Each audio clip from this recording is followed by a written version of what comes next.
Hey savvy people, it's Savvy Nick here. Let's explore the wonderful world of Linux and this week's latest Linux news. We got some exciting news and a little bit of drama to cover this week, so let's jump right in.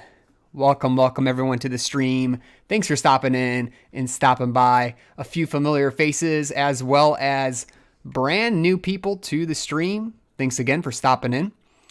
Also, take a moment to smash that like button so we can begin the Linux news segment. The first thing that we'll be talking about here is Ubuntu 21.04. I'm here on a blog post from 21.04, the canonical website of Ubuntu.com, where they talk about the release a little bit. So since it's been officially released this week, let's talk about some of the changes, and perhaps one of the biggest changes now is that Ubuntu uses Wayland by default and is saying that Electron and Flutter apps will be able to take advantage of Wayland for a smoother graphics experience. So if we read right here, this section, let's see. So they call it a leap forward. And they're saying Electron and Flutter take advantage of the Wayland automatically for smoother graphics and better fractional scaling. So that's an interesting thing because I'm not a huge fan of the push for Flutter and Electron-based web applications, which utilize the simplicity of developing a user interface using these web tools and programming, well, web programming, but at a cost, which is technically performance. As more and more Linux distributions follow Ubuntu, since many of them are based out of Ubuntu, we might see a transition, or at least this transition, into more web-based desktop development, which, of course, more likely is going to lead to using more resources and will force users to upgrade their systems in order to keep up with inefficient development using such things as Electron and Flutter-based applications. It really just adds extra layers of abstraction, which, since they keep getting added on, it is easier for developers to use these types of frameworks for programming, but at what cost? Will it drive up the system's costs in the future? Either way, it's something to look out for as we approach this new era of application development and framework pushes by big companies like Canonical, because it does affect a lot. So that's one thing that they're pushing here, is that Wayland support, and they're claiming, they get better, smoother graphics experiences using Electron and Flutter, which is kind of funny. Anyways, the other thing here we have is a redesigned dark theme, Yaru, with accessibility improvements and navigation, new file icons. Yaru is maintained by the community and backed by Canonical. So with that being said, why don't we check it out a little bit here? Let's see. Hi, Bobby. Welcome to the stream. 73-year-old Linux lover. Well, that's awesome. Glad to have you around. You must have a bunch of experience there. Muhammad, welcome to the stream. Hi, Party Sepe. Hey, Matsu. Sounds bad, ain't Linux meant to work with older computers? I know, right? That's kind of my thought on this. Of course, we'll check this out. Let's see if I can bring up the Ubuntu 21.04 experience so we can experience this together since it's officially released. Welcome everyone to the stream. I'm logging in right now. We saw the login page. Nothing really has changed there, at least from what I can tell. We're going to get in 21.04 here and just, take a little bit of a look around. Just check out some of these improvements that they call. So this is not, 21.04 is not a long-term supported version. This means that it will be only supported for 2 years before Canonical decides to stop pushing updates, at least for free.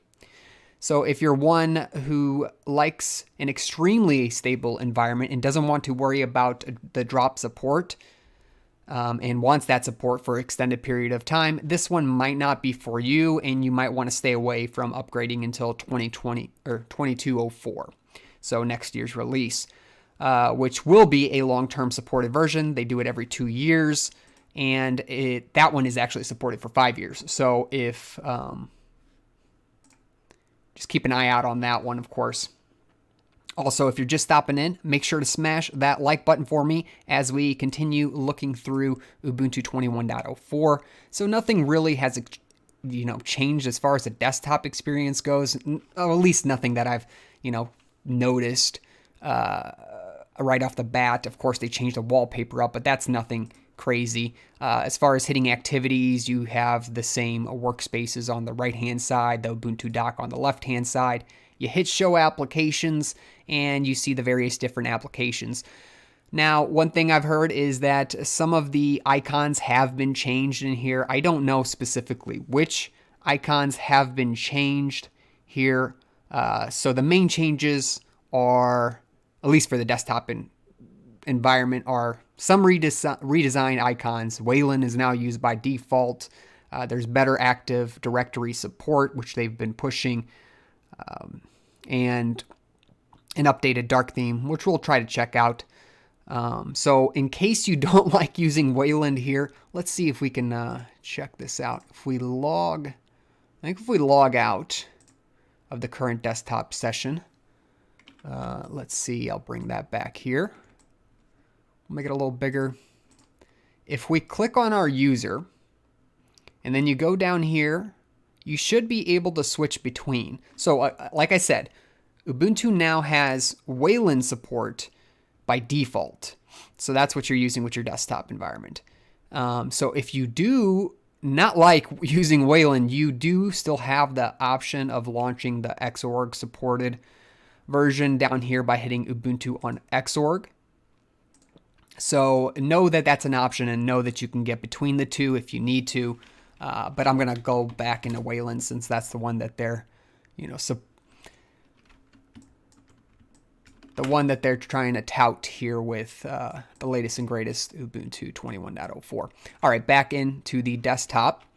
Let's check out Gnome, because as you can see, it's still Gnome. I think it's 3.35. Let me see if we can find an about the system here. So Wayland windowing system 3.38, my bad.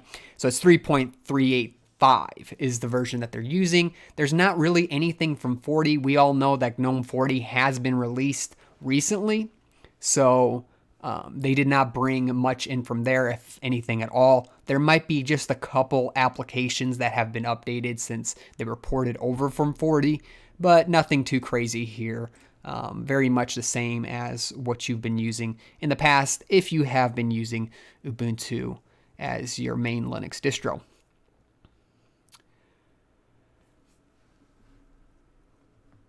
If there's anything else you'd like me to check out, let me know in the chat.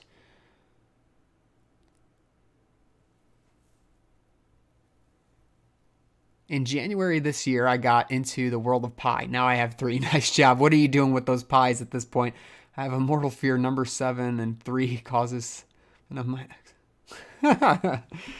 all right. So let's see. The one major thing that they have updated here in Ubuntu is now their desktop supports an extension which allows you to actually put applications and directories, files on the desktop. Actually, I don't know about, I say applications, but I don't think you can actually throw applications on the desktop environment here. But this is something I personally enjoy. It gives me better access and quicker access to the files and directories that I'm currently working on. I am an avid desktop icon file user, so this one works great for me. I know that people say that this just clutters up the screen.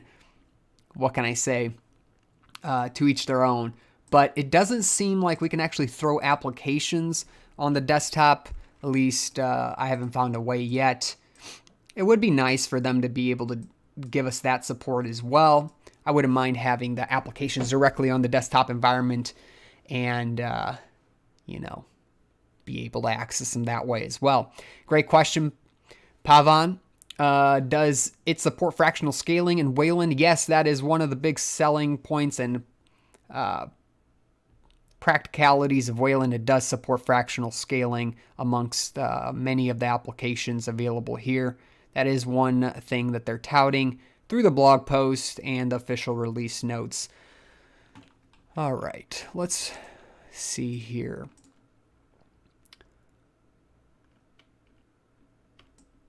Let me move things over. Let's read about this just a little bit more. If there's anything left for us to check out, I don't think so. Active Directory support, not something I care about or want to check out. But those are the main, let's see, the main things.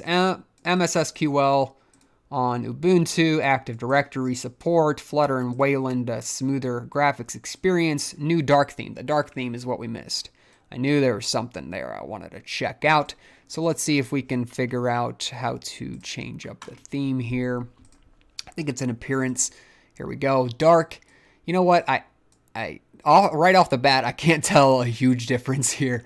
But that's because I don't use Ubuntu enough to really notice the little fine intricacies. I'm sure that they changed up. Maybe some of the icons and some of the lettering might have been changed up a little bit. That's because I just messed up my folders for my home directory, but no big deal. I'm sure this is maybe even a little darker than before. I don't know what exactly they've changed in the dark theme, but we can look at it here. It looks fairly good, just as good as any dark theme that you can use. And it is one of my preferences to use the dark theme in most Linux distributions. A little easier on the eyes, so it's nice that they're continuing to support and develop that dark theme, even though it's probably just some minor changes. So overall, not too much from Ubuntu with this latest release, but that's fine. They're continuing on their support of their stable distribution. Let's move on to the next subject here. I'll keep that one up just in case someone else has something to check out. Yes, I'm a big fan too there, Joseph. Oh, that's right. So I wanted to also cover a little bit about the benchmarks. Clear Linux is one of those Linux distributions that is just very known for being quite zippy and quick, and it's something to really test a lot of Linux distributions against. So there are Clear Linux versus Ubuntu 21.04 benchmarks already available on openbenchmarking.org. So if you want to check these out, I'll put a link in the description below. It's already there. Let's compare a few things here. They have Ubuntu 21.04, 2010, and Clear Linux. So if we kind of look at this majestic looking round pie table deal, what this really tells us, don't get confused here, is the various different types of tests that they're running, whether that's boot times, library tests or compilations, different types of performance based like Blender rendering, all sorts of different tests that were ran. This kind of shows us how it stacks up against, Clear Linux here. So orange is Clear Linux. Let me see up here. So orange is Clear Linux. Ubuntu 20.10 is purplish. And then we have like this greenish, maybe teal color for Ubuntu 21.04. So we're really interested in the teal as well as the orange. If we look and see, really the biggest thing that we can tell is the amount for system total boot time. Systemd total boot time. So this is how long it takes Systemd to kind of fork over the main processes for the system, get everything ready for you to boot in. And, you know, there's a significant difference there, but that's the biggest one. And you can kind of see this circle. And what this actually means is it says 207%. So this is around, I did the calculation, about 240% quicker than Ubuntu can do, which is going to be somewhere right here at this edge, which is pretty insane to think about.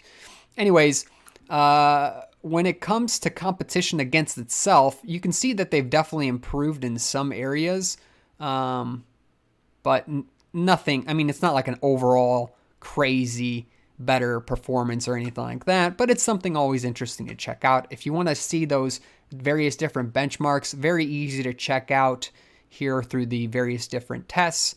The tests are labeled, the times are labeled, and then the clear winner is labeled in a green color. So as you can tell, Clear Linux really took just about everything compared to at least Ubuntu 20.10. But even in the Ubuntu 21.04 category, there's quite an improvement over things. But really what to look at is between these two, and overall 21.04, as expected, has received a lot of improvement in most areas. Another nice thing to look at the very bottom here with the open benchmarking scores, you can look at individual tests and look at the graphing there. And then if we go to the very bottom, let's see here. I think this gives you kind of an overall, here we go. So this gives you the number of first place finishes.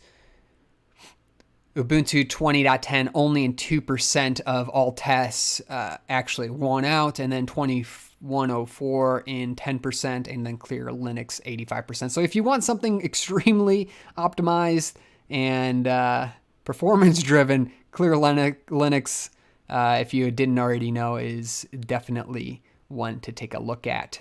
Welcome everyone to the stream. Thank you for stopping in and stopping by. We are live on the stream today. A lot of familiar and new faces. Thanks for stopping in. Make sure to subscribe below and hit that notification bell if you haven't already. That way you can get more Linux news content as well as just general Linux and operating system videos. I post about twice a day here. All right, so sorry, I said twice a day, twice a week. Could you imagine twice a day? That'd be insane. All right, let's talk a little bit about Debian. So the Debian installer Bullseye RC1 release. The Debian team is pleased to announce the first release candidate for the installer of Debian 11 Bullseye, and a lot of improvements made here with the installer. Although it hasn't really gotten a redesign, it has received quite a few improvements, which you can read about here. What I wanted to do is really quick, since Debian is actually asking for people from the community to give the installer a try. I do have Debian installed. Not installed. I do have Debian testing available here for Bullseye Debian 11. I'm going to start that up, and then I'll go through the install process real quick just to give them a quick test. And should be fairly easy here. We'll go with the graphical install. We'll run through this and put it in the background while we're going. So first thing's asking us for a language, where we're from, keyboard layout. It's detecting and mounting certain medias. Will it work? I'm sure it will, but let's see if we can run into any problems. Low Spec says they've tried Clear Linux out before, was fast, but couldn't get codecs to work. Interesting.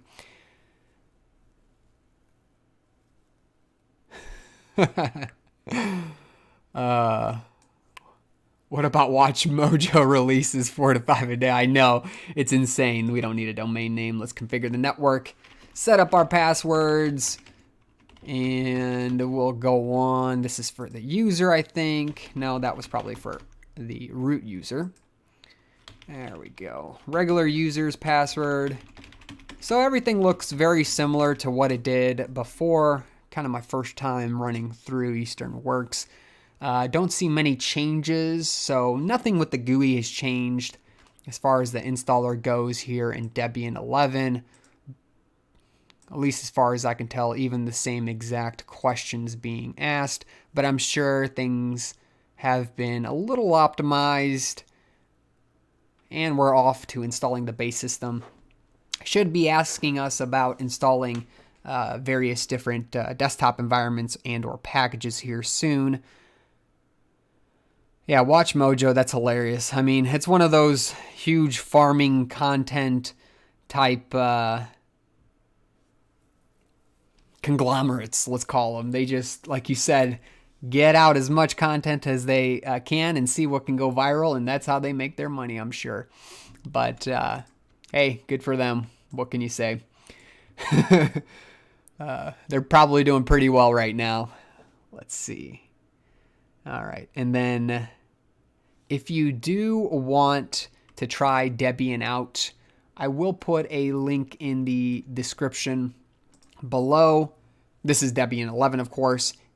And you can check it out, download it for yourself, start using it. It's still in the testing release phase, so we have a little while until it goes all the way to a full release, but the base installer has received, let's see. Here we go. This is what I was looking for, the Debian installer. Built-in lib input instead of EVNE, well, EVDev driver for the graphical installer. So they've changed up libraries here for what's driving the graphical installer. So the nice thing about this is going to improve support for laptops, so you can actually use touchpads during the install process. They've bumped the kernel up to 5.10, which is great. They're still just a tiny bit behind, but it's pretty good for a stable release model being that close. They're changing it up, so that's great. Let's see. They've added in wireless regdb udeb to all Linux Arch images, corrected some stuff,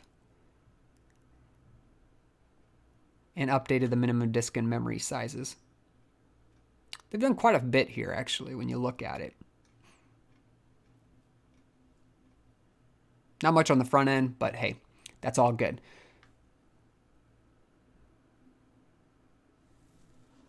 Welcome everyone. How are you today? See, hey there, Snake Jazz. Welcome to the stream. What do you know about small Linux projects like Fedora, Solaris, and Slackware? I mean, I don't know what you mean. What do I know about the small projects? Is there something specific you're asking there?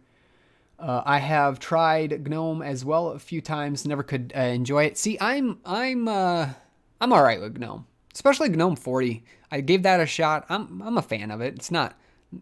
It's very modern, very, very good, at least with my laptop and the touchpad support.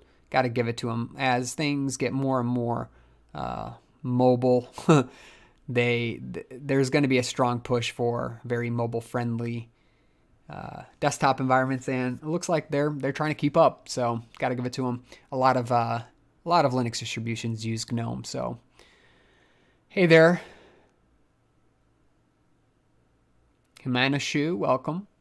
For me, Debian bugs up. I try sudo. No sudo installed will be reported. Back to Debian. Debian seems to be a good otherwise alternative. Yeah, give it a try, Sandro. Let us know how that goes. And while the base system is installing, let's read some lore from the kernel.org website. There's some drama going on this week, as I'm sure some of you are aware. The University of Minnesota has been banned from contributing code to the Linux kernel because of, well, we're about to read why. This comes after what seems to be purposeful vulnerabilities that were committed from members of the university and reviewed by the maintainers of the Linux kernel. And here's what the maintainers found.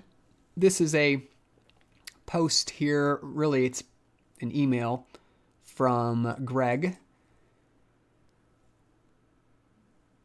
of the Linux Foundation, and it says commits from the domain name here, which is the University of Minnesota. Addresses have been found to be submitted in bad faith to try to test the kernel's community's ability to review known malicious changes. The result of these submissions can be found in a paper published at the 42nd IEEE Symposium on Security and Privacy entitled blah, blah, blah. Written by, I'm going to get this wrong, Ki-Shi Wu from the University of Minnesota, and Kangji Liu, also from the University of Minnesota. So it says, because of this, all submissions from the group must be reverted from the kernel tree, which is going to cause such trouble for the Linux maintainers because they have to re-review everything again to determine if they are, valid fixes. So was their work, was any of the other work that they've done malicious, or what they call in bad faith added to the kernel? So it gives one example down below of a submission that had to be reverted out. And this has quite blown up as of late. And if we take a look, for those of you unfamiliar with the topic, we can check out this. This is actually published. This is the paper that's being published to the IEEE. I don't even know if it's going to make it that far at this point, but it's called On the Feasibility of Stealthily Introducing Vulnerabilities in Open Source Software Via Hypocrite Commits. So the crazy part of this is they chose, out of all the various different open source projects, to target the Linux kernel. And I'm not one for drama or even talking about these things, but I do find it interesting nonetheless. So let's check this out let's go. I mean, this is a very long paper. I have a link in the description below. You can read about what they did, what kind of tests that they performed there at the University of Minnesota, and the vulnerabilities they tried testing, how they tried testing it, why, all that fun stuff. A very long paper here. They definitely spent a lot of time analyzing and testing, but we'll read the conclusion here real quick. All right, so the conclusion, this paper presented hypocrite commits which can be abused to stealthily introduce vulnerabilities in OSS. 3 fundamental reasons enable hypocrite commits, the openness of OSS, which allows anyone, including malicious committers, to submit patches, the limited resources of OSS maintaining, and the complexity of OSS programs, which results in a manual review and existing tools failing to effectively identify and introduce vulnerabilities.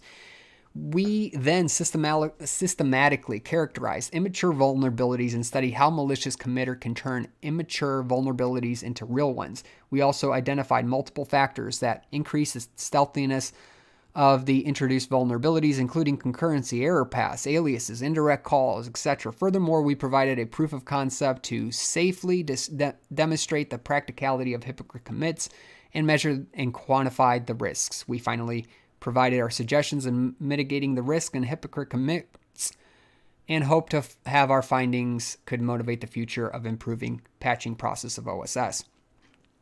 So the crazy part is this is not the first time that this has, been tried out, or, this is just super wild that people would be willing to try this out on such a huge project.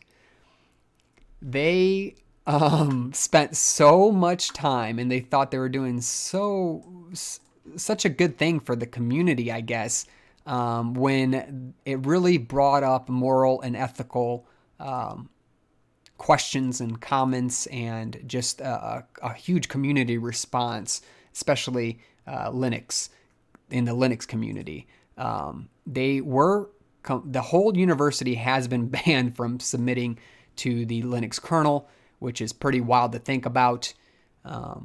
And there have been, what seems to be apologies issued by some of these members, and we'll check those out in a moment. But I want to review this December 15th, 2020 clarifications document. So it says that, there's a lot of backlash, it seems like, and they talked about how they worked on the patching process of OSS.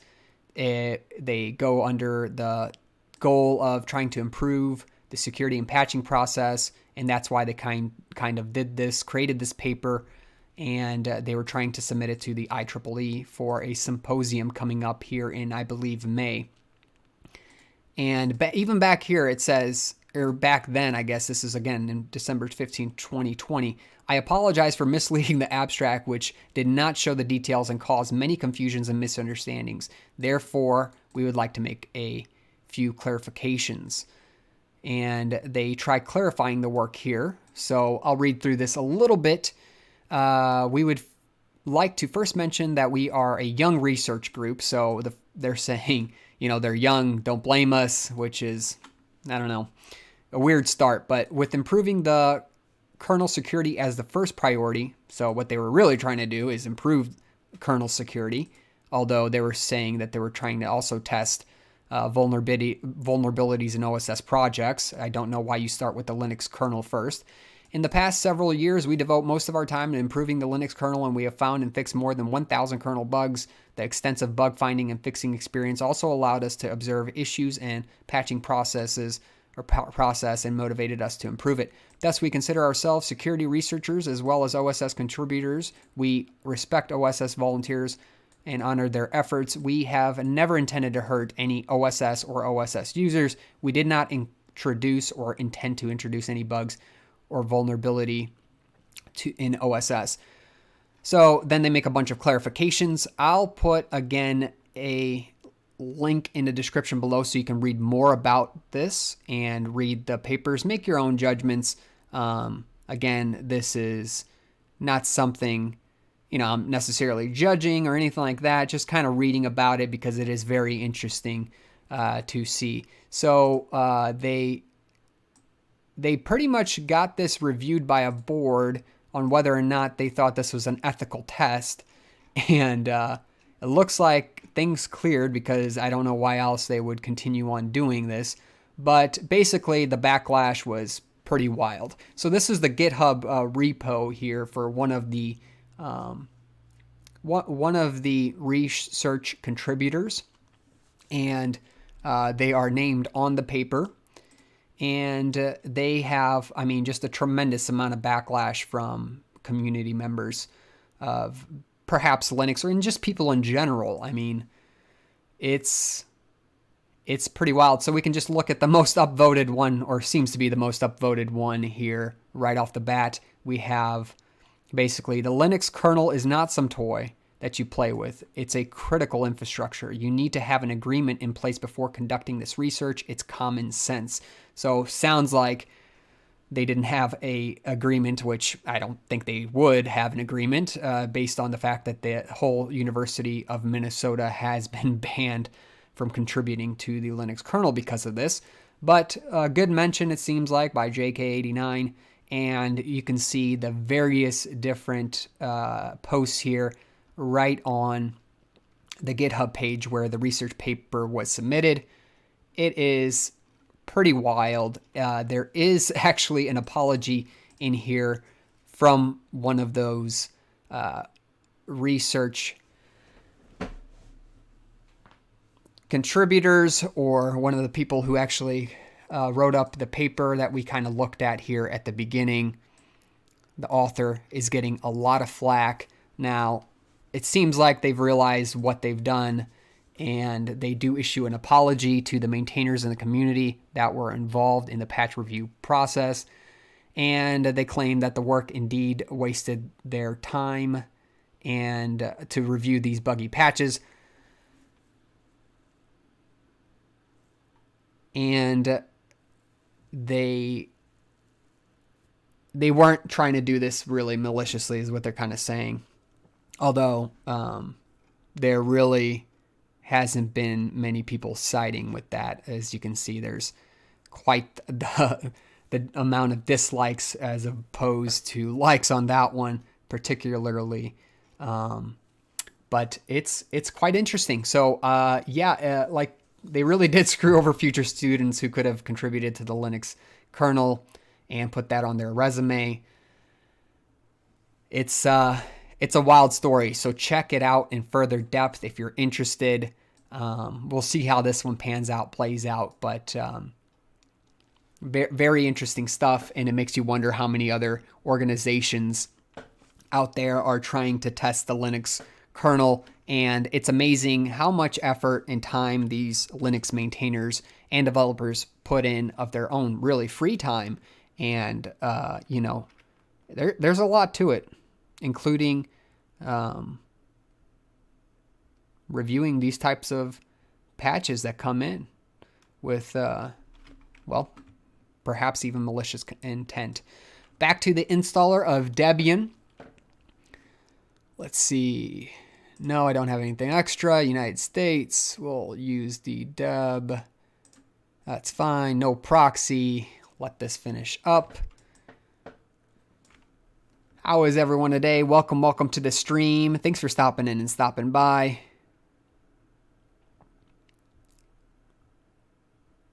Make sure to smash that like button if you haven't already.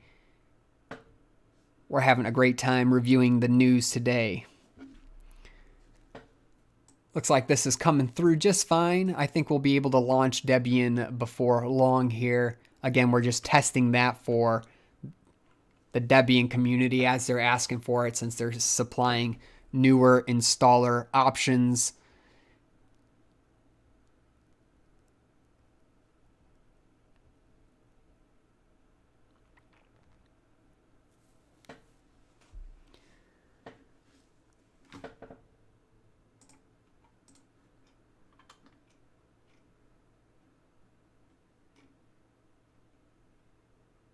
Yeah, it's pretty wild to read this one. Does project waste certain efforts of maintainers? Unfortunately, yes. We would like to sincerely apologize to the maintainers involved in corresponding patch review process. This work indeed wasted their precious time. We had carefully considered this issue. I mean, did you really carefully consider the issue? But could not figure out a better solution in the study. However, to minimize wasted time, we made minor patches as simple as possible. But now, I mean, you have you have maintainers who have to go through all of the commits that were previously submitted by the University of Minnesota just to review it. Everything that's been added by them. I mean, that's just insane to think about. I mean, why? It just doesn't seem like they approached it. If they really wanted to help, wouldn't you think that, like, they would get together with the maintainers of Linux and then talk to them about, their work and what they're trying to do, and at least give them a heads up? I understand the heads up doesn't really help because then they'll be on the lookout, but at least give that information to a particular few and let them know about it. That way you don't get this type of backlash and a few people can be aware, versus it sounds like no one was aware that they were doing this and they were just submitting these patches and commits. A live experiment at its finest. So I'm going to install Gnome desktop here. Let that finish up.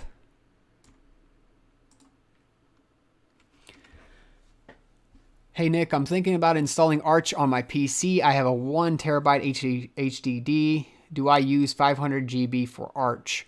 Well, I guess it all depends on what you want to do with that. If you have a terabyte HDD, are you planning on putting anything else on it, or you just want Arch? If you just want Arch, why not use the full terabyte? Otherwise, if you're doing Windows and Arch, I mean, 500 gigs is plenty. No problem there. That seems like plenty.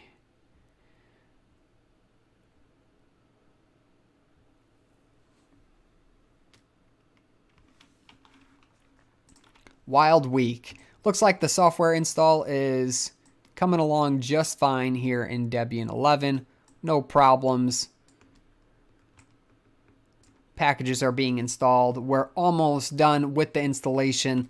Let's help those Debian contributors and community by testing out this installer we're running through and using the new updated installer. Of course, the graphics here is not something that's been updated, nothing on the UI front, but nonetheless, it's good to test these things before it's officially released to everybody installing Debian Linux. Welcome everyone to the stream. Thanks for stopping in and watching Linux News today.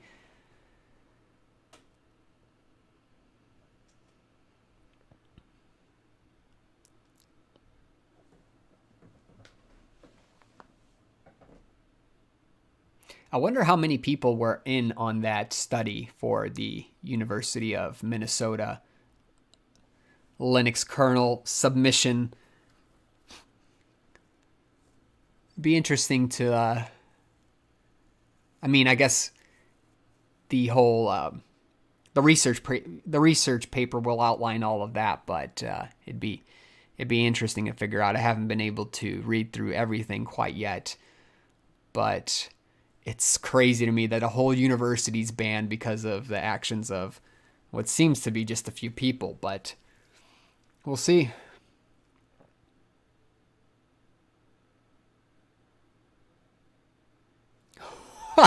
Joseph, mind you, I was once made a change to rostering software that caused 4,000 healthcare workers not to get paid overtime hours for the previous month. I was on the verge of running in Mexico.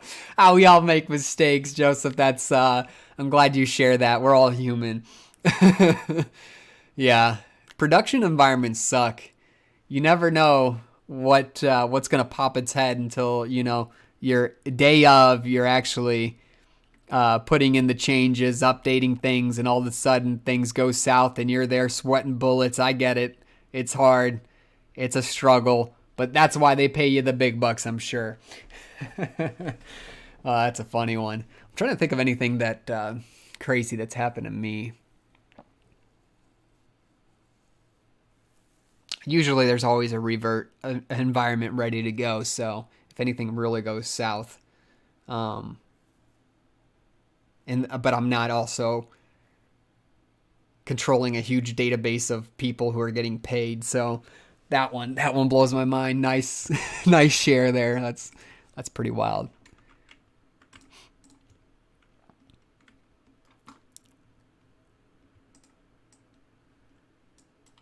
Back to Ubuntu for a moment.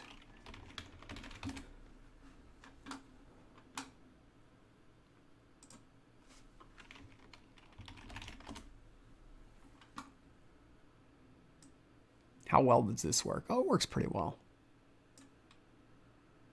And then there's fractional scaling, I'm pretty sure. So I wanted to check that out. Background. Display settings. Increase. How's that?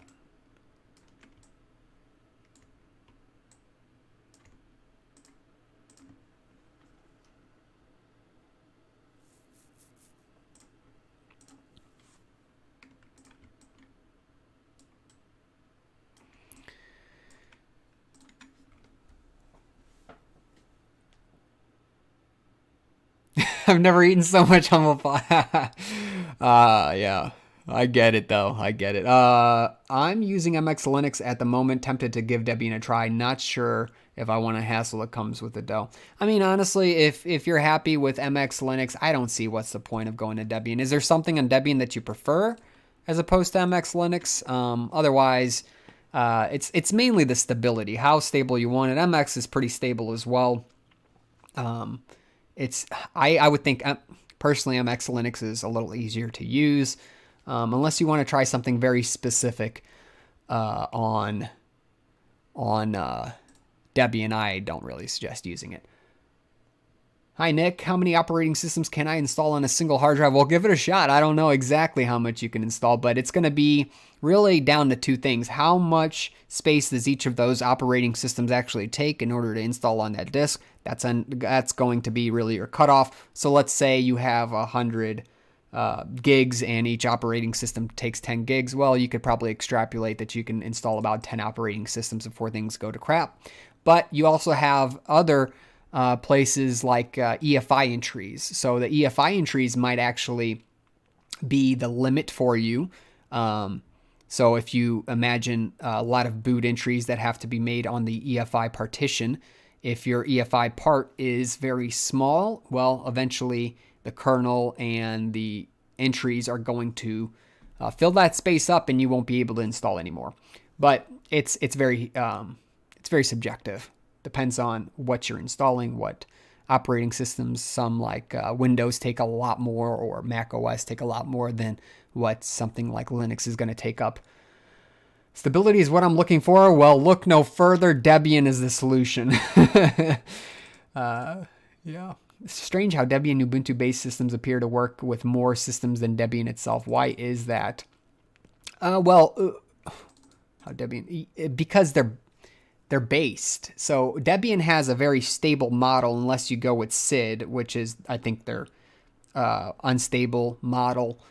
So instead of being constantly updated and with the latest kernel, and their philosophy is keep it minimal and keep it stable. So that comes with its own drawbacks, of course, because you can't have stable unless you hold back a little bit on releases. So it might not work with all, especially new hardware and stuff like that, because they have later kernel releases.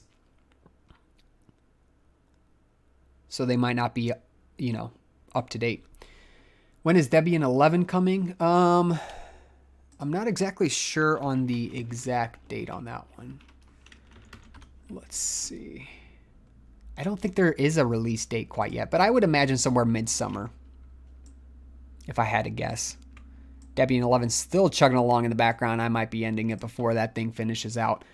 I've already messed with the installer a bit. I know it works. They've done a great job. Nothing bad there to say.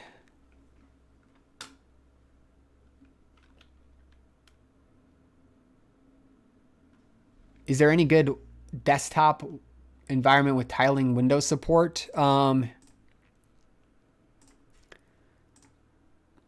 Take a look at Pop! OS. They've introduced tiling on theirs. If you want something that's very usable, user-friendly, has a lot of information about it because it's Ubuntu based, I suggest that one. All right, well, I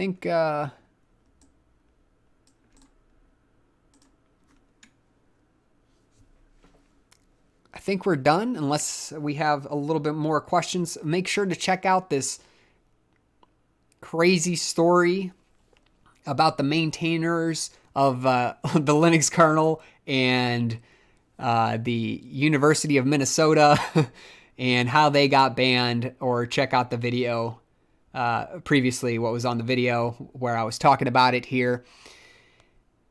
But pretty wild situation going on there. I'm sure there's other people who have covered this way more in depth. Not that I care too much about it, but it's an interesting read. Either way, this is Savvy Nick signing in and signing out, and maybe signing in next week. Make sure to subscribe below and make sure to like the video. Catch me in a great community on Discord, and I'll catch you in another video. Thanks for watching.